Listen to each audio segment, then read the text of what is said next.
Welcome back to Lepodcast episode 20. As always, you're here with Hoop, Saney, and the infamous Easy Huncho. But we're also joined by Alex from Basketball Forever, the founder of Basketball Forever. We have some big news. The episode's called A New Start. I'll let Alex explain, but this is what we've been really ramping up towards, and it's going to be a whole different outlook from here on out for Lepodcast. Yeah, it is pretty exciting, and it's obviously something that we've all been working together on in the background for quite some time. It's obviously the podcast. We loved it from day one. We thought we kind of felt like we discovered it early in terms of kind of like when we first got exposed to it, and I was familiar with like all the personalities on TikTok, particularly Hoop. I was just like, wow, I see this on my For You page every single day. So when we realized that it all came together in a nice, neat podcast, we were like, this is so perfect for our network, which we're trying to get off the ground now, and is going to be launching by the time this episode is live. So it's going to only be our flagship podcast. We've got 5 others, with Lepodcast as sort of like the headline for the network. We've done a whole rebrand together. We've given it new life. There's going to be a merch line. There's going to be live shows. With the merch is together. Fire. The merch is fire. The merch is fire. Yeah. And the quality is real nice as well. I've just got some samples, so it's gonna slap hard. So we're so excited. We think this is like the new era of sort of what we're doing in Basketball Forever and with podcasting, but also we're excited that we see the podcast as kind of like the staple podcast to come along that journey with us. So it's just going to be so cool. As you guys could tell, Alex is from Australia. Yes. Hello, mate. But it was just... No one says that. Z brought up the stereotypes right away. Right away. So we got a funny. pet kangaroo. Yeah. I've seen a kangaroo maybe 5 times in my life. But yeah, it was just a match made in heaven from the start. We were, circling between a few different possible homes for the pod, and this one just felt right. So we're glad to be a part of it. And let me just reiterate, the branding is so tough. It's going to be out when you see the episode, but just something we could never do. So It was just perfect. And if you guys don't have... Everyone go to Twitter and look at their cover photo, which is just going to be... It's one of the toughest images of all time. It's by the time this is live, there'll be a new cover image, and it's slashed so hard. I am so excited for that, because I thought the one we had now was dope. I was like, when I came up with that idea, I was like, yo, it's going to be dope. But I know it's going to be out of this world. It's going to be out of this world. People have been asking us to make merch too, so this is just gonna be something incredible. That wine glass is becoming iconic. It is. It really is. Whenever we're in session live, I want a wine glass like with a Z on it or something. Like Peter's Batman glass. Like that's what I want. But it needs to be filled with something other than wine, because Hey, you got to drink it the right way. Exactly. Exactly. But the pinky's there. If that's all we got, I mean, I know new scheduling is going to be episodes release Friday and Monday, I believe. Yeah. So it's definitely going to be more structured from here on out. We'd love to get into some live streaming, possibly start your week, times of the week, and you end your week with us. That's how you do it. With the podcast. That's right. Perfect. You start your week and you end your week with us, man. That's how you got to do it. But if we have nothing else, Facebook as well. that would be incredible. Oh yes, sir. You got a whole new audience over there. Brand new. If there's nothing else to talk about in terms of the rebrand, we do want to get into some basketball talk with Alex. Starting with this segment, it's called Over Under Just Right. I'm gonna give you a statement, and there you can it's hard to explain, but basically there will be an answer. Like you could answer over, under, or just right based on the statement. I'll give you the first one. Steph Curry is the 3rd best basketball player in the world right now. Starting with Z, then we'll go to Alex, then we'll go to Saney. You said, can you run the rules by me again? Over, under, or just right. Steph Curry is the 3rd best basketball player in the world right now. So over, he's better. Under, he's worse. Just right, he's just right. I'm gonna say just right, just to play it safe. Alex? Oh, he's under. Under is worse, right? Yes. Yes, he's under. He's ball. not top 3 in the world. Yeah, he's ball. He's under. It's a good thing I didn't hear what he said. It stacked out over here. He's But under. He's under. You're on your own here, Z. So, Alex, where would you rank him? If you had to give me your top 5 around. So I think he's got to be right now in this exact moment. He's top 10, 100%. That's a lock. I don't even think he kind of makes top 5. I think he sort of sits at maybe, in a best case scenario, 6. In a worst case scenario, 8. That's all right, because I said this was closer to the finals, and we had a heated episode between me and Z, and I think I put him at 6 or 7, and it was like him with Durant, and at the end of the episode I was like, oh, I'll give Steph the edge. It might have been 6. 8 is something I have not heard before. Are you taking Kawhi over him? I think you could make the argument that we've got Giannis, obviously, that goes Correct. without saying. Luka, I think, gets the nod as well. Obviously, I think Nikola as an MVP right now, and he's putting up, 2-time, like one of the greatest seasons of all time, and then he backs it up with a better season than that. So he's in everyone's top 3, I feel like. And then you start getting into the KDs. Steph's obviously better than I definitely have him as better than Tatum. I think it's arguable, like Steph versus LeBron. I think that's a conversation. I think a lot of people still have LeBron as in their top 5 at the moment. And then I think in terms of a prime Kawhi, healthy, I think what he does to impact the both ends of the floor and the way that he's been able to elevate a team. I get that he's sort of had recent health struggles, and the Clippers have sort of underachieved in what people expected when he came off that Toronto Raptors championship. But I think when Kawhi's at his best, he's more impactful and can kind of elevate a team in a sort of a different way defensively than Steph can. And I still have that memory of that Warriors team that Steph was on, and they were getting blown out by every team in the league.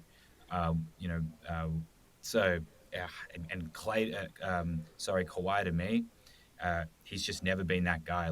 Anytime he's on the floor, his team's just been, exceptional.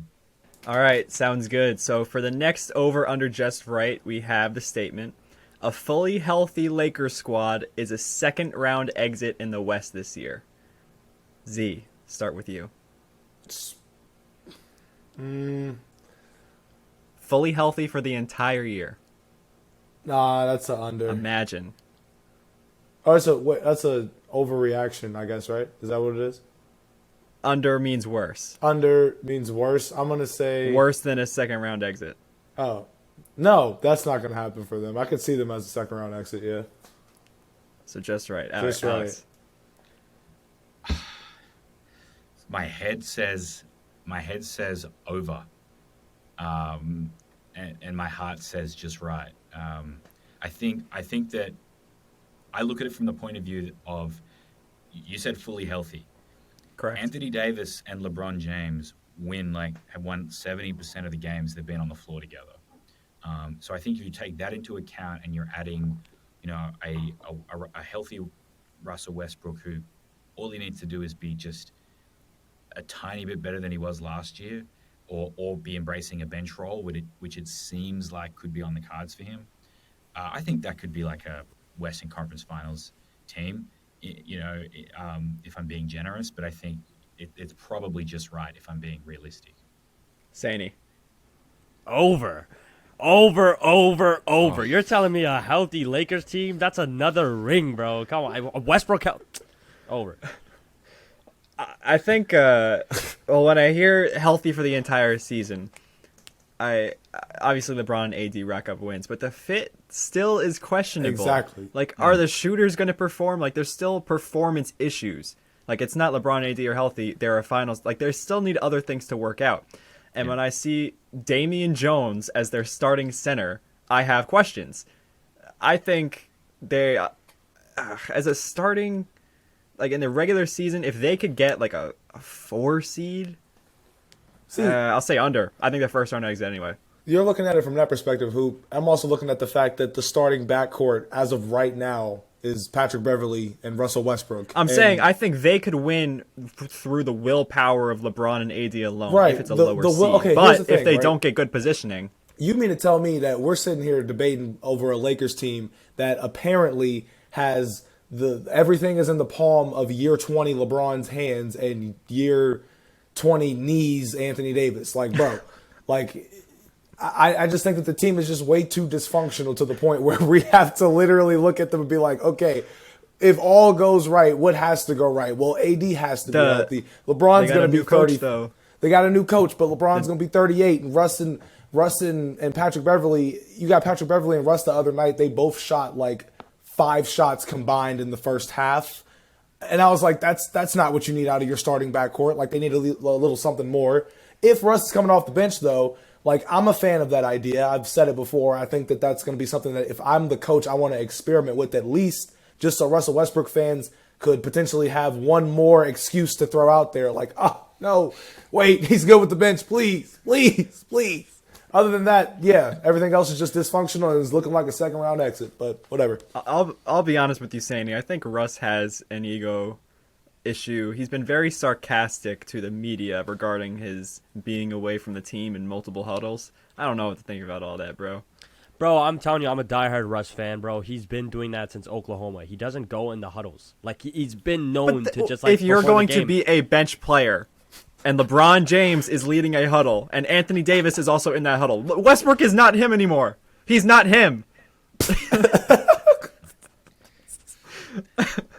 If he was going out there to put up MVP type numbers, okay, get your head right. You're coming off the bench for 20 minutes clips, a game. But those clips are taken so out of context. Like, for example, the one with Pat. Out of context. He was literally arguing with a ref. And the one with LeBron, like that one. Alex, with, like, you got to spit the whole truth team. here. Wait. That one with like the whole team, and he was over by like the bench. He was talking to the coaches. He was having. Well, a all the conversation with players coaches. are talking to each other. No. Don't care. It was twice. It can't be out of context. The one that I watched, all the others, I kind of thought to myself, whatever, I can't actually see the full thing going on, so I'm going to give him the benefit of the doubt. What I saw that wasn't out of context, which I just couldn't ignore, is I saw there was one of the non-broadcast angles, so it was just like the B-roll like footage that the broadcast cameras were capturing. It was literally the team in the middle of the court, huddled together. LeBron's like deep in conversation with everyone, arms around each other. The whole I don't know if I can swear. The whole team is there, and Russell Westbrook's like over in the corner, yelling at the crowd. And they tried to get someone in. They tried to, it's like, yo, Russ, get in here. And then he just walked off, and he's walking down the other side of the court, and I'm like, dude, and then they finished the huddle. I'm like, dude, you missed the whole thing. It's like, I couldn't understand it. I'm like, I tried to give it, and people think I don't give him the benefit of the doubt. I am trying so hard to find like ways to give him like just a little bit more, flowers than I do. And don't put that down. Why would you even have that for the Lakers version? He's holding up a Lakers action figure of Russell Westbrook. Any other team I'd accept, but you have an action figure just because he played 79 games. That's cannot wait to get later into this show because we have a Russell Westbrook segment on the way. It's not even it's like a Saney and Alex while Hoop and Z. Well, I got one question, but Saney's gonna take that one. But the next over under just right. Jeff Teague and Kyle Korver were both All-Stars in the year 2015. This season, there will be 40 players with a better All-Star resume than them. Over, under, just right. Ooh. Has the talent increased that much? That's an interesting question. Name the two players again. You said Jeff Teague and who? Jeff Teague and Kyle Korver in 2015. Oh. Yes. Yes. Yes as in over, under, or just right? Over. Over. Over 40. Oh, Yeah. Wow. Hold on. When we went through. Wait, the Z, hold on. Go to Z first. Z. Oh, Right? Because what was Shea ranked on ESPN's top 100, Saney? Because you know it. 48, some wild number. Shea is better than Jeff Teague. right. Yeah. That's Right. nuts. What? I honestly call me That's crazy. not nuts. No, Call I me didn't say crazy. no. I didn't say nuts. As in, I'm saying it's crazy to see the amount of talent yeah, that's been yeah. added to the yeah. league. I was about to say, are you defending Jeff Teague Man, right now? Hey, I'm taking prime Jeff Teague. Hey, call me crazy, but like, I think like it might be closer to 80. Who was Bro, the really 80th? look at the who no, was no, the no. If 80th? you look Hold at on, the- no. You have to take into account. No. Just let me finish. Remember when we did that episode on the top 100 the top 100 list Yes. for ESPN, and we looked at when I'm thinking about those players from like 80 to 1, I'm taking maybe Jeff Teague has an argument in 2015. I'm taking any of them over Kyle Korver. Hold on. Would I'm you taking any of them over Yeah, Kyle this Korver. would you make would any you of them. take would you take about to say. Anthony Simons this Yes. year? Over Jeff Teague 2015? Yeah, I would. I would. But he was ranked like 91. And the thing you're omitting here is the I Hawks would. had a No, but here's the generational thing. the Hawks had a generational regular season. That's why the starters got the nod. Sure, but I'm talking about player for player. Like 2015 Anthony's- Jeff Teague or Anthony Simons. Yo, I'm taking Anthony Simons. RJ Barrett or Kyle Korver. No, you RJ went too Barrett. far. You went too No. Think about how Anthony Simons played when Damian Lillard was out. Look at his stats, bro. He No, was but you have to think carrying. about how the He was Hawks carrying. played. Like I think you're Sure, but I'm you gonna have to remember take the home. era the Hawks played in too. Remember how weak the East was back then, bro? It was Oh literally my the God, Cavs he's and the Hawks. low and that's key it. right. Because you remember back then, literally, I was yeah, like, like, the it Hawks. was weak. It was weak because the Sixers We used to- were bottom people used to make feeders. fun, yeah. People used to make Dude. fun of the East compared to the West. If Yeah, I, those if are I the wish Tony- the TikTok Tony was a Roten thing days. back Bro, then. do you not remember those days where people are like, LeBron hides in the East, bro? He wouldn't do anything in the West. Like that used to be an argument Yeah. towards LeBron. Like, oh, he just hides in the East. He wouldn't do that in the West. The Like, Eastern Conference bro, back then was literally the Eastern LeBron Conference was James was weak. going to. It was like weak. LeBron was going to go to the conference finals, and whoever was across the table was literally baby food. Derrick Rose with half an ACL was carrying the Bulls to like a third Exactly, seed, bro. Back then, D Rose almost. We Yeah, almost that's had like it, that's bro. when they were We almost had tough, it. bro. They were playing the Detroit Pistons in the first round. And Yeah. who Andre did they have? Yeah, Andre bro, Drummond come and on. Reggie All right, Jackson. so The East Alex was- shaking bro, his the head. East, the East back then, Alex, think about it this way, bro. Back He's- then, in the Speak East, Kyle you could make the Korver's playoffs truth. being under 50%. You could make the playoffs being under 50% in the regular season. The majesty. You could of have Jeff less than Teague. 42 wins. There was teams with 38 wins making the playoffs in back in like the early 2010s in the East. There's, there- you were onto you were onto something, and then you just took it just that inch too far. It's like Inch too far? How about a foot? Jeff. On a foot long. Okay, we're talking about the top 90 players. Like, I think Mike Conley, he was in there in the top 90. There's no way Mike Conley coming into this season is a better player than Jeff was in 2015.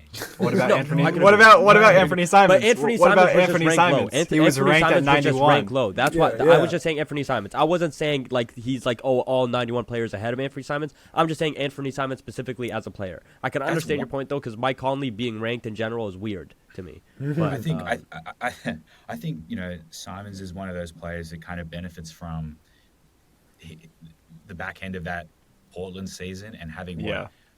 90% usage on that team probably. Okay. Like I wonder if that's like an inflation on what he's capable of and really gave him an opportunity to just do everything. Look, he's not going to ever have a seat like this season's not going to be like that, right? Like I don't even think if he truly is top 90. I think he got like a very very generous ranking. Like Josh. You Giddey- don't, generous? you think You think Generous. I don't know. Sorry. No, I don't know. sorry. I was so No, befuddled. sorry. I was so befuddled that I had to. I missed No, on my no. words. No, so did I. Not generous. It's not generous. But I just don't think that he's I just think that like to say that that it's not like he could carry that okay, if you put him on that Atlanta team, they're going nowhere.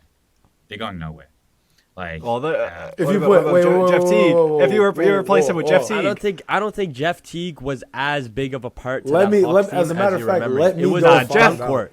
That was whole team Al was Horford. tough. Yeah, they worked That great whole as a They had team Paul was- Millsap. it was If you put all Anthony LeBron Simons, sons. if you put Anthony Simons instead of Jeff Teague, they're not that much different as a team. Maybe it is a little bit of revisionist bias when I think back to that team now, because I'm kind of looking at the numbers in front of me. It's not great. I looked at them too. Anthony Simons doesn't clear him, so I get the argument, and I understand if you want. We're also projecting, and Simons is a developing player. Exactly, and like I get Jeff Teague was in his prime at the time, but Jeff Teague was not that guy everybody remembers him being.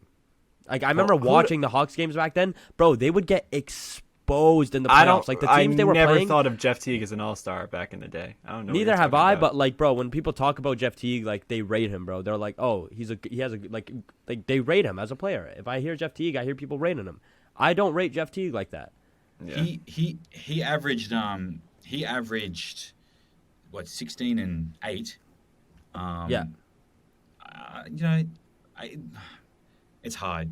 Maybe the more I think about it now, maybe I got a little bit too overexcited. So if you had to give me a number of the amount of players you think could be an all-star this year, or better all-star case than Teague, because we said it was over 40. If you had to give me a number around, what would you think? I'm going to say 70, 60. Yeah. 60, 70. That's about right. I could go 60 or 70, to be honest with you. That is Kyle Korver, genuinely the top 100 list. Genuinely the top 100 list. Yeah. This guy, I get he's like a sharpshooter. He was insane. Al Horford or Kyle Korver? Kyle Korver. Did I say Al Horford? You said the top 100 list, and Al Horford was ranked over Julius Randle. Nah. That is nuts. That's actually, crazy. You know what? Crazy. Because, wait, is Kyle Korver a forward? Say 85. Say 85. Because he was lights out. He was breaking records. Yeah, imagine Luke Kennard, but more important. But there were some players, but you got to remember, there were some players that weren't ranked in the top 100 list, like John Wall. I'm taking John Wall over Kyle Korver. No, you're not. I'm taking John Wall right now over Kyle I love John Wall. I love John Wall. I'm taking John Wall but that right now Kyle Korver season, it's disrespectful to name someone who hasn't played in 3 years. The only thing he did was he broke that record where he made 90 straight threes, but those threes carried on from the season beforehand. It wasn't just Kyle all that Korver season. was ridiculous. It wasn't all that season. No, he wasn't. I'll pull up the stats. What do you mean? What? Bro, he averaged. What? He shot 43% from the field and 40% It's a gravity thing. The Hawks were so... And he averaged 9.2 points a game. Right. And he shot 43% from the field on 9.2 points per game. All I'm saying... 43% from the field. You're telling me that's going wild? You're telling me that's going crazy? That wasn't even his best scoring year. His best scoring year was with the Cavs. I'm not saying it was his best scoring year. I'm saying the Hawks were that good. Like, the Hawks were so good that they needed all-stars. But whatever.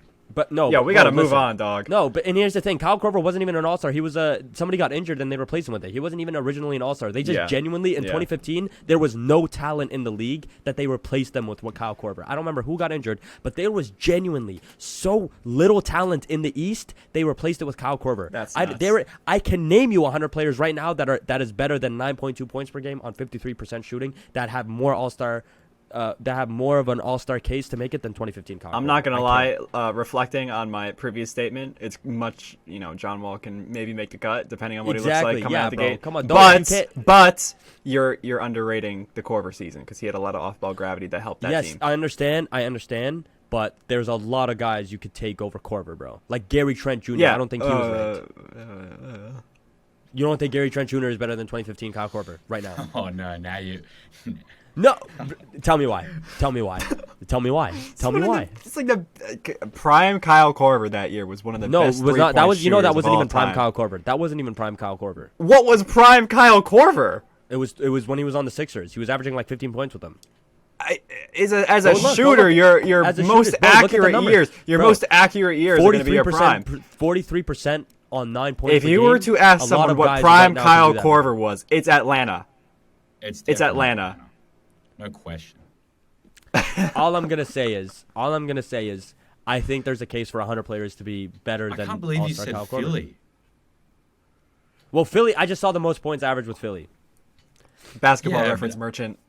Yeah, Basketball Reference. But I didn't watch him on Philly. I watched him when he was only on the Hawks. Of course. That's like I didn't watch basketball in 06.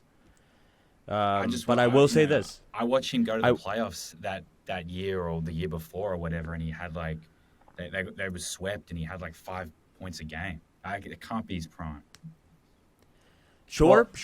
You know what? Fine. But, bro, that Atlanta team, they were not playing. Like, if you put that Atlanta team in 2022, they might make the play-in. Oh yeah, they might right. make the No, play. I agree. I 100% Right? Like, agree look at with you there. I'm telling you right now, in 2022, the top 100 players, you could find 100 players better than All-Star Kyle Korver. You guys are basing Kyle Korver based off the era he played in, and I understand you can't really do that because eras are different, but it was only 7 years ago, right? That is something we could compare because we've seen it, we've all witnessed it, and we're witnessing this era now. I'm telling you, there might be 85, 90, you're right, but I think there is potential that 100 players right now are better than All-Star Kyle Korver. That's fair. Fair. We'll leave it I there. remember 2015 being a down year. I remember it was a down year for talent, and then 2016 came in, and then 2015 draft we saw like Cat, Ben Simmons, through those two drafts we saw like a whole wave of new talent come in, and then that's when the NBA took their next step and ushered into this new generation of talent. There's a lot of low key guys that you guys aren't thinking of that are better than Kyle Korver that didn't make the top 100 list because you got to remember ESPN, they don't know what they're doing half the time. Over under just right. A healthy Warriors team has 2 All-Stars this year. Alex. A healthy Warriors team has 2 All-Stars this year. Under. There's no Under. way. I can't think it. Like, Clay's not an All-Star to me anymore. Draymond will never get voted in as an All-Star, particularly after what's just happened. Jordan Poole, fringe. Like, maybe he has the potential. Well, let's talk about the health restored in the West. Kawhi, Not only that, is Jordan Poole even starting? Zion. Like, is Jordan Poole even going to be a starter? Got other guys on the rise, like I think he'll play Edwards. starter minutes. Yeah, I can agree with you on that, but like You're to be an paying him to all-star, play I feel starter minutes. I feel like to be an all-star, you need to be playing at least 32 minutes a game. I don't know if he's going to crack that. I think he might get to like 28 because Clay's going to be starting. Whoa. Steve Kerr. I think you're underrating the fact that whenever one of those 2 guys are out, they might even run 3 of them. Clay at the small But you just forward. said assuming healthy. You just said assuming a healthy Warriors team. Assuming You just told me healthy. a Jordan, Yeah. They paid Jordan Poole, R.J. Barrett, Tyler Hero money. He's playing basketball. Yeah, but he'll like play I just see 31 minutes a game. He's playing basketball. like right now, like I'm looking at it. He played 30 minutes a game this season, and that was with Klay Thompson out for a lot of it. Like if Clay's there, I feel like they're going to start Clay because Well, Steve Kerr is Jordan just Poole is also favoritism. developing. 100%. Yeah, I do understand, and I do think Jordan Poole should be starting. I don't know. You know what? I can see what you guys are saying now. Maybe he will play more than 32 minutes. I'm going under, though. For the question, I'm going under. I feel like Steve Kerr has a lot of favoritism to that OG Warriors Big Three, and that's why How can you not? Yeah. Exactly, right? But that's why I feel like Klay Thompson is still going to get those minutes. Z, let me ask you the question, and we'll move on. A healthy Warriors team has 2 All-Stars, over, under, just right. Under, honestly. Yeah. Right? Yeah. Just Steph. All right. Yeah. Next one. I have 2 more. The Phoenix Suns will be a 5th seed in the West, assuming health, over, under, just right. Just right. I think I had them roughly around there on my power rankings for the West. I think that's perfect for them. Z. I would say the same thing. Yeah, that's perfect to me. Sani.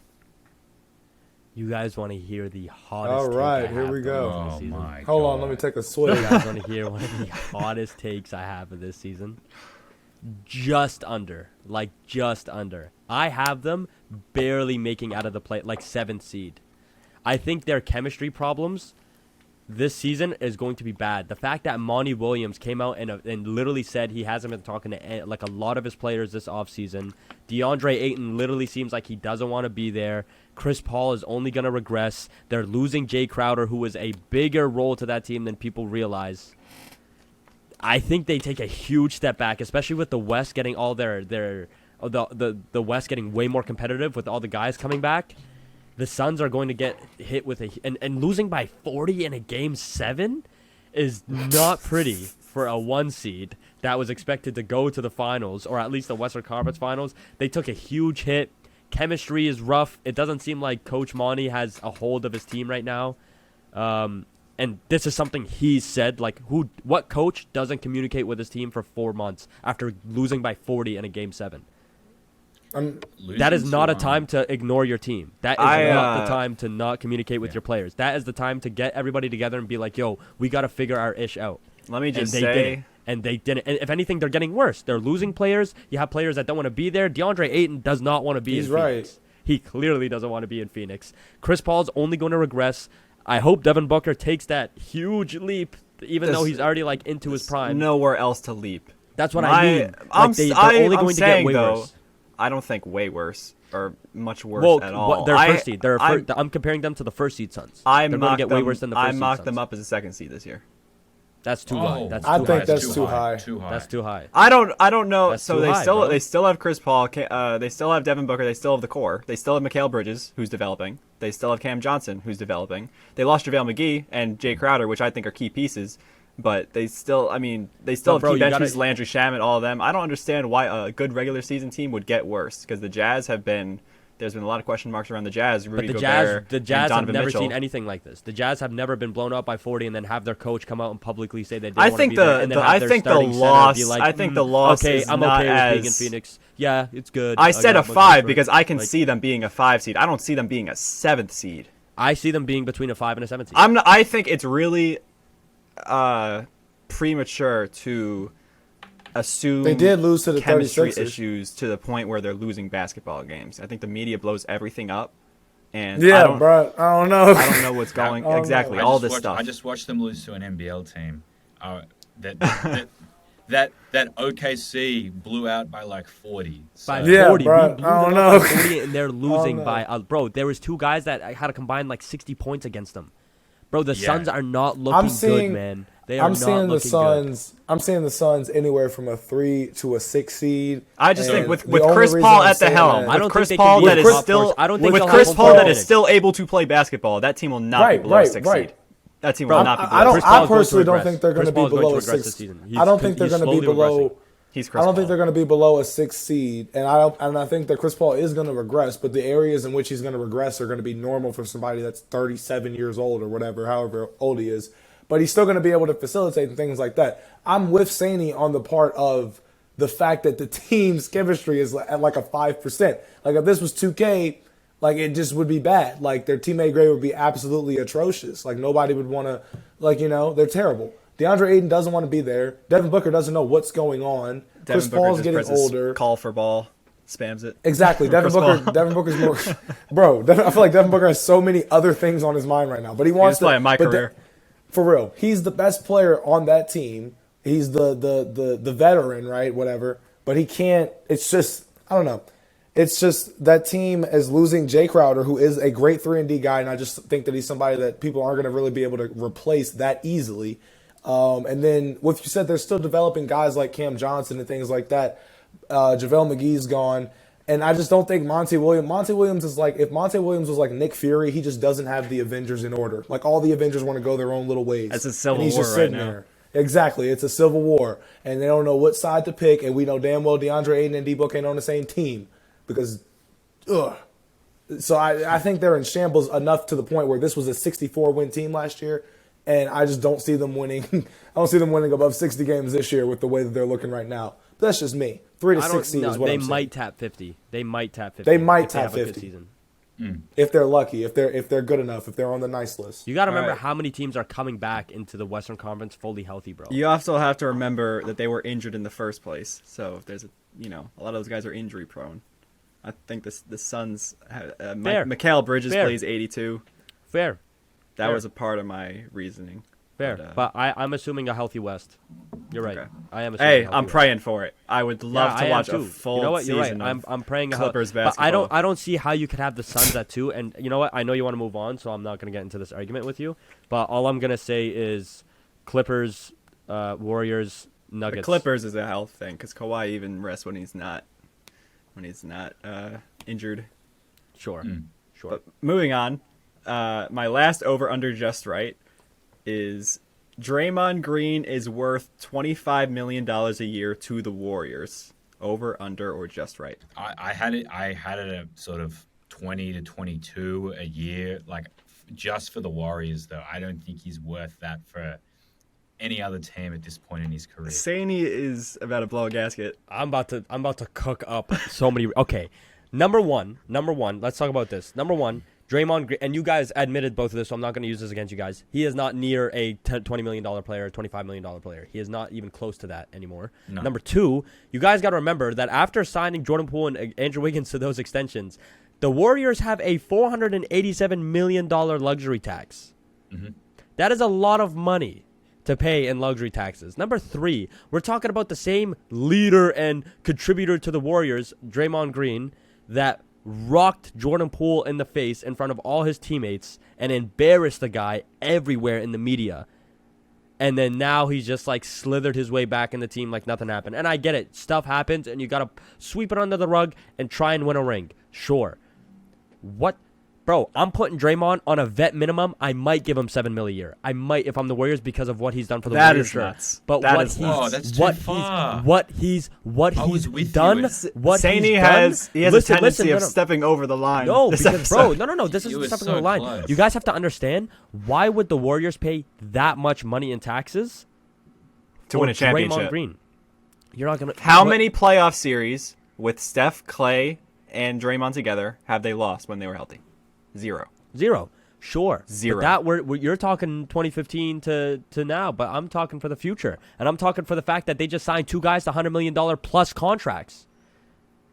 And this is the same Draymond Green, by the way, that forced Kevin Durant out of Golden State. This is the same Draymond Green that punched your golden boy in the face in practice. If Draymond Green leaves the Warriors... Right now, Draymond is more of a problem than a solution to the Warriors right now. You think right he now, would Draymond make is more of a problem than the solution. Do you think it would make the Warriors better if Draymond left? No, because Draymond is like, I understand, like he's a solution. So he's $25 million. He's not more of a problem than a solution. If you want to win a ring, you got Draymond Green on your basketball team. Listen to this. There's a lot of players. Listen, you're not letting me finish. There's a lot of players that get paid low money that if they left a team, like what are they getting in return for Draymond? You're just saying if he just leaves the Warriors. You're saying he's more of a problem. You know what you do with problems? You get rid of him. He is right now. He is a problem. Look what he's doing. So you get rid of him, and they'll be better. Correct? You know what? Right now, yeah. Nah, hell nah. That would put them in shambles. As a matter of fact, that would be like they wouldn't go in shambles. Didn't we just finish talking about how Steve Kerr's looking towards that big three, that dynasty? There's a reason that big three dynasty has been in effect and been to 6 finals appearances. Like what? No, Draymond Green leaving would be stupid, idiotic at this point. Just ride out the dynasty until that damn horse dies. Like, just beat that horse till it's dead. You have a young guy who's your future. That dude, you're not going to. Okay, let me get something. Hold on, Saney. You have a solution that leads to championships. It's happened many times. Many times. You still are a contending team in the West, even with how stacked it is. You have a prime Steph Curry, pretty much. Coming off one of his best performances ever. You have a real shot to win it. Why would you let one of your key pieces go to get future? That is not guaranteed. This is the closest chance of winning a title you're going to have in the next 10 years. Especially our back-to-back. The future will happen. This is the year. Why would you let Draymond walk? Because I don't think he's a problem in the locker room, but I don't think it's worth letting him go.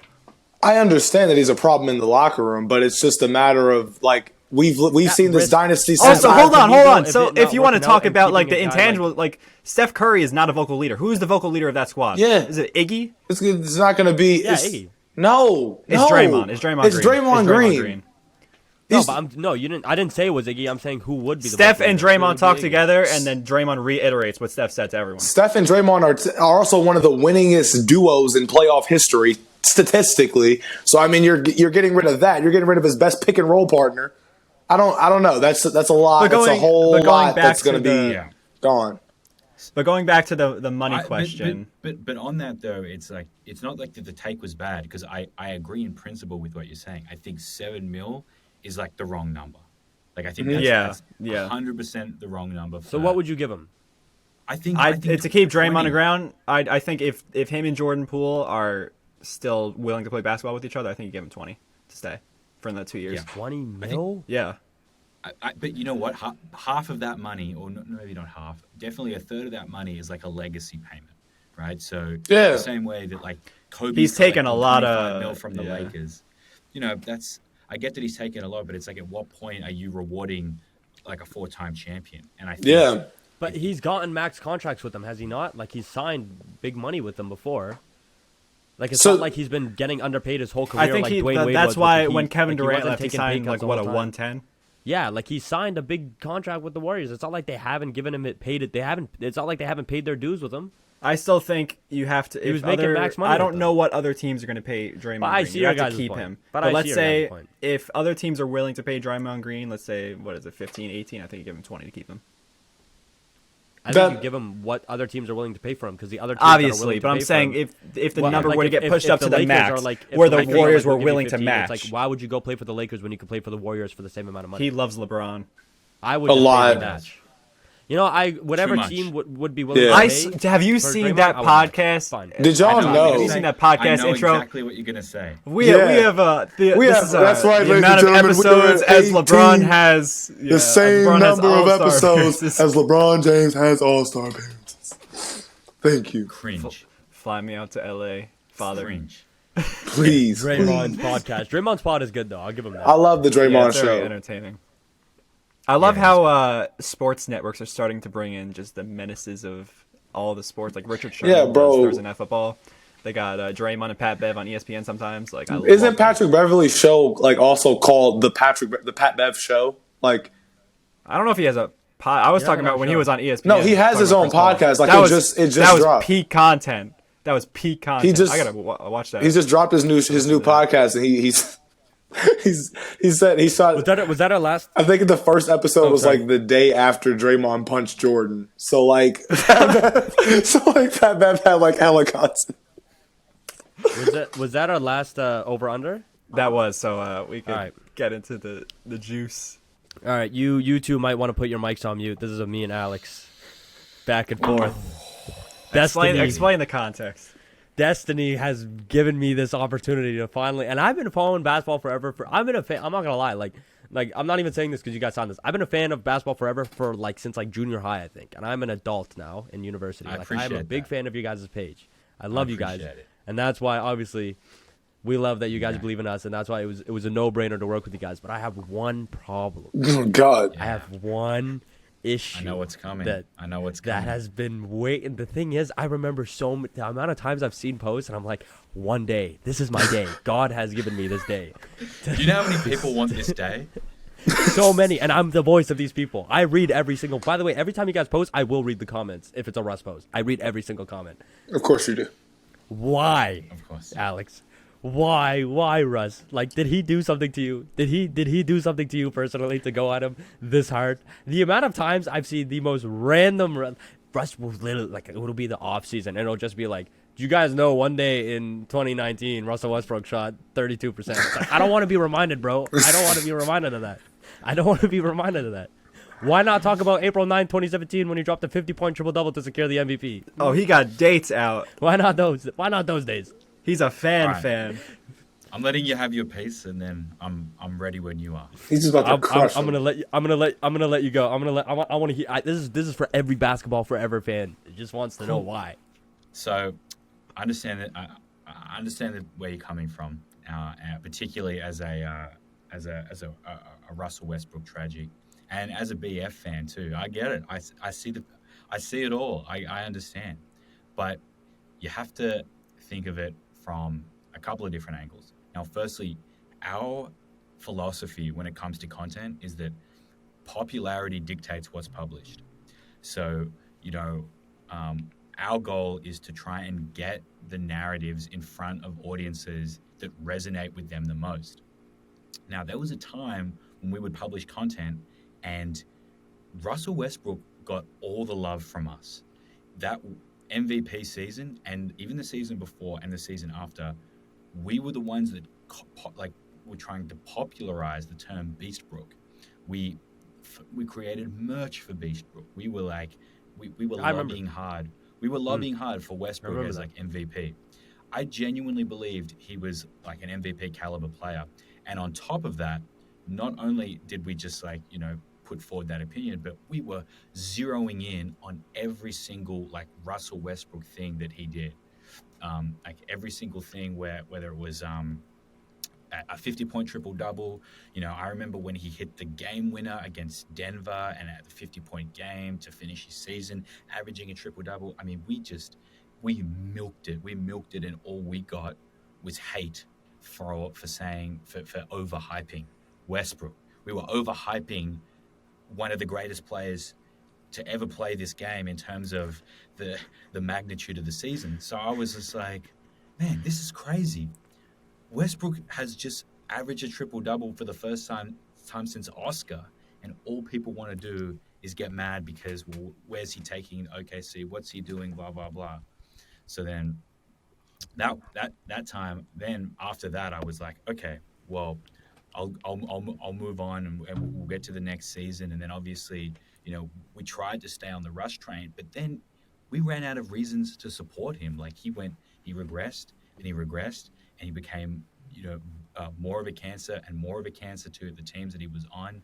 And I'm watching this guy deteriorate in front of my eyes. I'm watching the teams that he's on implode in front of my eyes.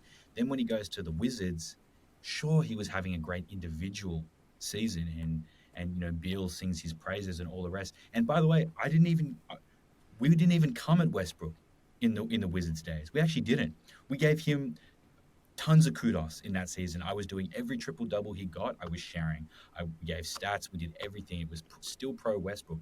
Now, things changed when he signed with the Lakers. Now, we signed with the Lakers. We tried.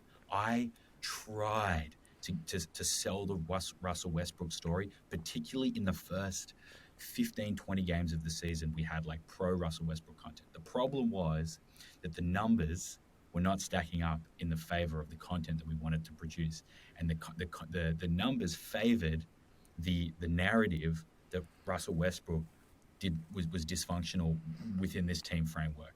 So when we realized that was playing, that was the narrative that we ended up pushing, because at the end of the day, the popularity of that narrative is what drove our publishing and our content decisions.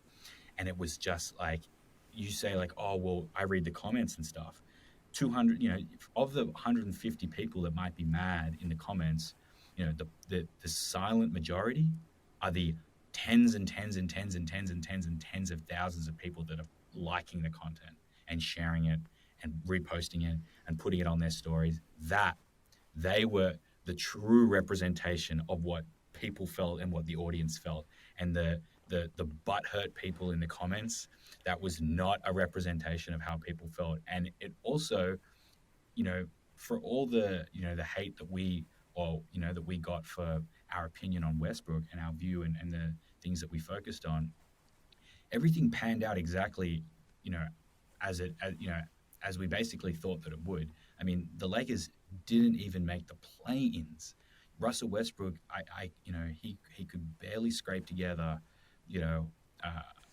one efficient game, and I mean, it was a tough watch. It was a real tough watch. The Lakers really struggled as a result. I think they're going to struggle again as a result. I think Westbrook has proved himself incapable of embracing a new role. I think he needs to have his come to Jesus moment the way that Melo did after he was sat a year out on no one's team, until that's when he woke up and realized, I got to be a different guy. And that's how he got back in, and that's how he became effective again. And I think Westbrook needs to become that guy. He hasn't yet, and as a result, I got to stay on this train. I will say this. I do remember, I became a fan of basketball forever because you guys were pro Westbrook, when he was in his prime. You guys are a pro Westbrook account originally. Yeah. And I'll give you that. And I do understand that the guy does deserve some sort of knock to him, obviously, because he has been playing like trash. But do you know how do you know how much it breaks my heart to go on my Instagram feed and see a black and white silhouette or big background with Westbrook in the front, and I already know. I don't even need to read the caption. I already know something happened with Westbrook today, and I'm just like, well. But there's been times recently where we've done. You know what? Did you see the one where we said he was 50%? He was the only one shooting 50% in that game. And then on top of that, we did the more recent one, which went viral and got a ton of reshares, and that was saying that he was he's top 3 in scoring, number 1 in assists. Yeah, in the last since his MVP season. I try and find those moments in his, but I'm just saying it's few and far between. He does more harm than good. He does more bad than good in terms of the NBA news cycle.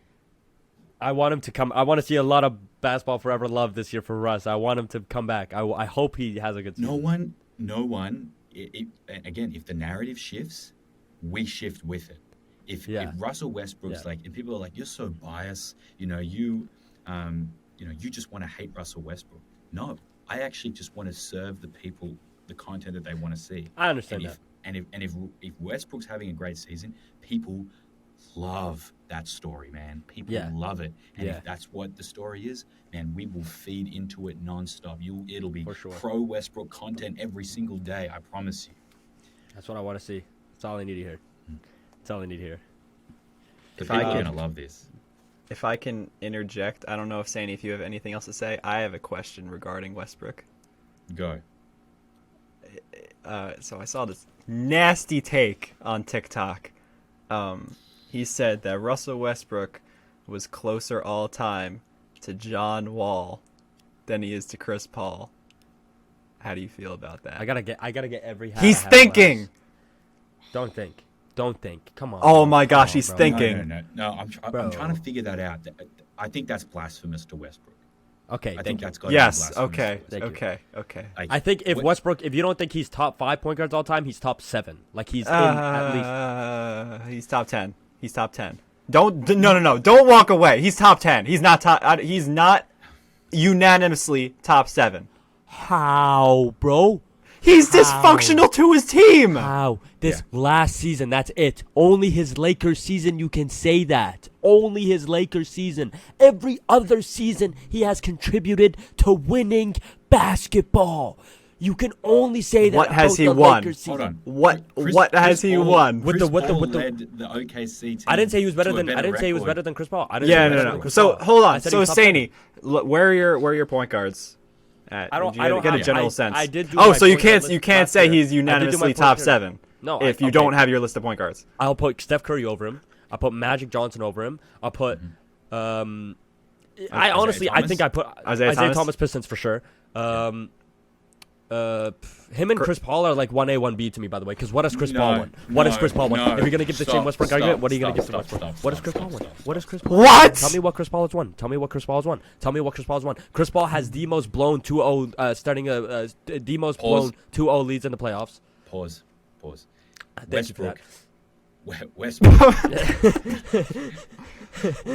Westbrook over Chris Paul is nasty. Chris Paul has contributed to winning more than almost any other player to ever play in the NBA. In the regular season.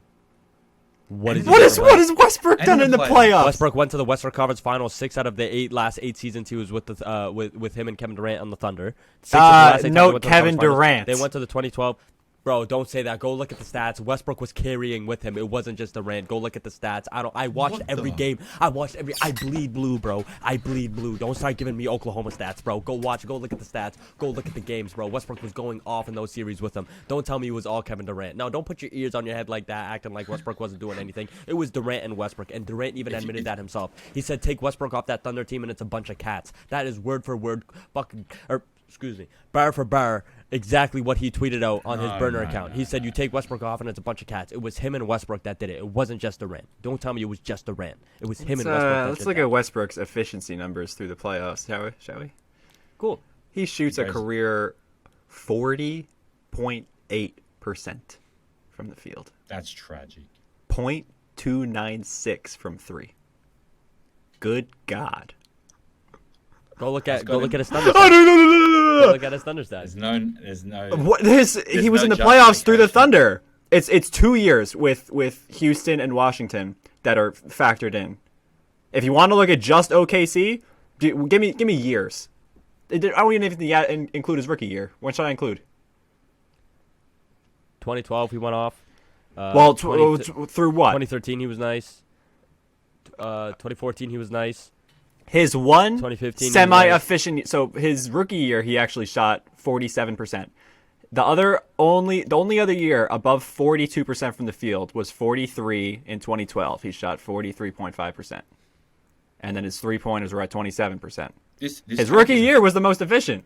This take is his rookie year was his best, and it was 6 games. Freezing cold. He was hooping in his rookie year. That's it.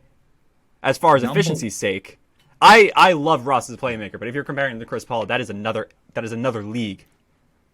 Win shares per 48 minutes in terms of guards in NBA history. Number 1, Michael Jordan. Number 2, Chris Paul.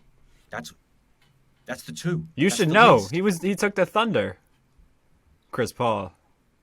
He took the Thunder You to a better bleed record blue. than No, Westbrook. look at him! Look at him smile! Look at him smile! Westbrook. Yeah, you know that's a putrid take. Chris Paul took the Thunder further than Westbrook took the Thunder. Chris Paul further than Westbrook. And Outside of his prime year, too. He just woke up one day and decided, yeah, I'm going to make this team that has an 0.3% chance of making the playoffs. I'm going to make them a 5th seed. He just woke up one day and did that. And you're trying to put Westbrook on that level. No, bro. Stop. And I love Russ, but you're just That's nasty. a bad take. Look at what Westbrook did with the Wizards, though. He went on like a 16-game winning streak to take them to the playoffs. He's toast. my He's toast. God. We toasted him. Come on. Yeah. All right, fine. Chris Paul is over him. That's 4. Yes. Thank you. Chris Paul. Steve Nash. No. Westbrook is better than Steve Nash all time. I mean, that's not as bad as Chris Paul. I used to have That's not as Steve bad as Nash, Chris Paul. But I think with Westbrook having 3 triple-double seasons, Yeah. that's and the number 1 all-time in triple-doubles, like that's got to give you an edge. I think Over a dude that Nash won led the a better championship. offense, but obviously his And if prime he's better years than were Nash, not he's as- better than Jason Kidd. So we're still at 4-point guards. No. Do you think Jason Kidd's over Nash all time? Jason Kidd's over Nash all time? I want to hear your list after this, Alex. You think Jason Kidd is better than Russell Westbrook all time?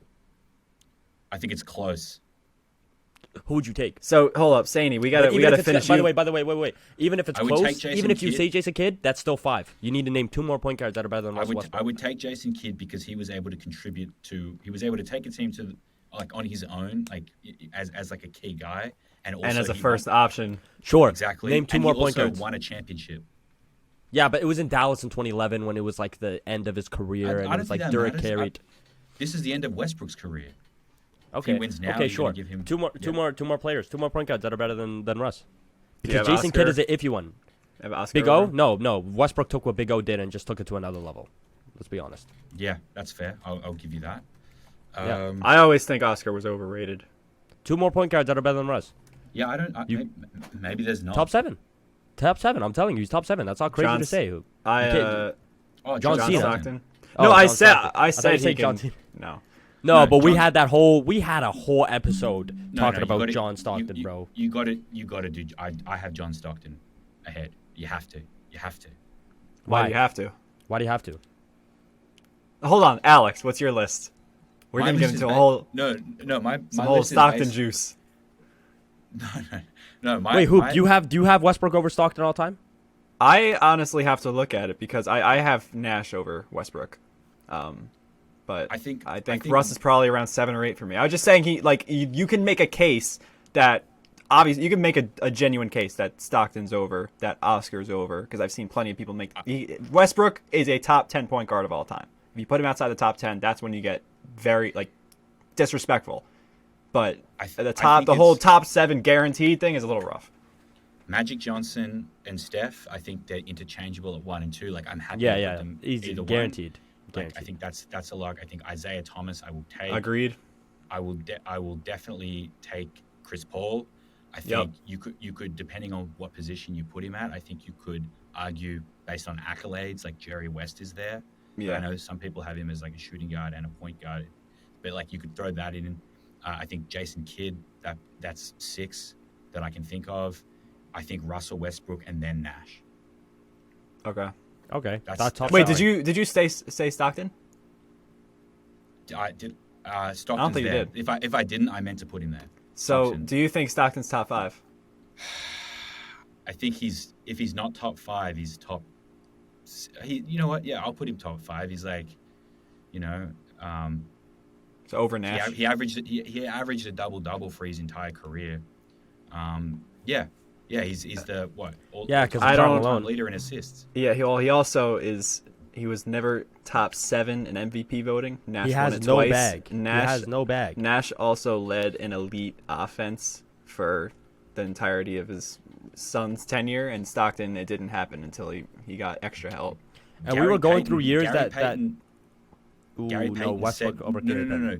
No, Gary Payton said that John Stockton. No. We're not doing that. We're not doing that. Because I could talk about Ant Edwards saying that Kevin Durant is the GOAT. Okay. We're not doing that. All right, I'll leave that.